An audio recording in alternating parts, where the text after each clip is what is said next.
बिहार के बेगूसराय में मशहूर डांसर सपना चौधरी के प्रोग्राम में जबरदस्त अफरा तफरी का माहौल पैदा हुआ।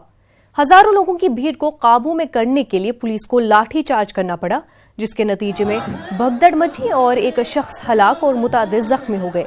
बताया जा रहा है कि छठ मेले में सपना चौधरी के रक्स का प्रोग्राम था।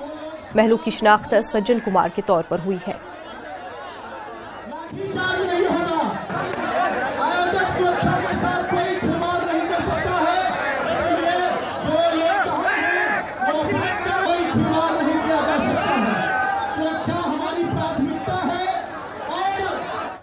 हमारे नुमाइंदे संतोष कुमार इस वक्त हमारे साथ जुड़ चुके हैं। संतोष, क्या ये पूरा मामला तफसीलात से बताएं।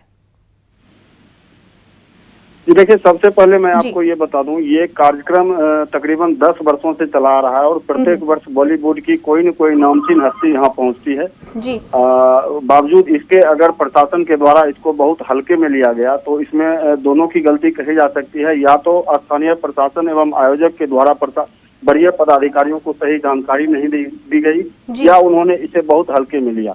नतीजा आपके सामने है, जो देखा जा सकता है। जो बीती रात सपना चौधरी के कार्यक्रम के दौरान जो भगदड़ मची, उसमें एक की मौत हो गई और जो है अभी कम से कम 2 व्यक्ति के घायल होने की भी सूचना मिल रही है। हालांकि इसकी कोई प्रशासनिक पुष्टि नहीं है, लेकिन एक की मौत हो चुकी है। जी बिल्कुल।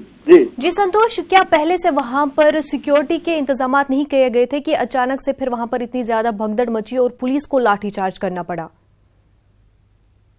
जी देखिए, जो बातें सामने आई है उसके अनुसार आयोजक के द्वारा अगर जानकारी नहीं दी गई या फिर जानकारी दी गई तो प्रशासन ने इसे बहुत हल्के में लिया। हालांकि प्रशासन की व्यवस्था की गई थी, लेकिन जैसे ही सपना चौधरी स्टेज पर पहुंची, इसी दौरान जो है एकाएक पब्लिक की तरफ से अत्यधिक मात्रा में लोग बैरिकेडिंग तोड़कर अंदर जाने का प्रयास करने लगे, जिससे ये भगदड़ मची और एक की मौत भी हुई। इसके बाद पुलिस ने वहां लाठीचार्ज भी किया और किसी तरह स्थिति को सामान्य किया और इसके भगदड़ शांत होने के बाद फिर प्रोग्राम को तत्काल स्थगित कर दिया गया और उसी समय प्रोग्राम को खत्म भी कर दिया गया। जी संतोष, बहुत बहुत शुक्रिया आपका हमारे साथ जुड़ने के लिए।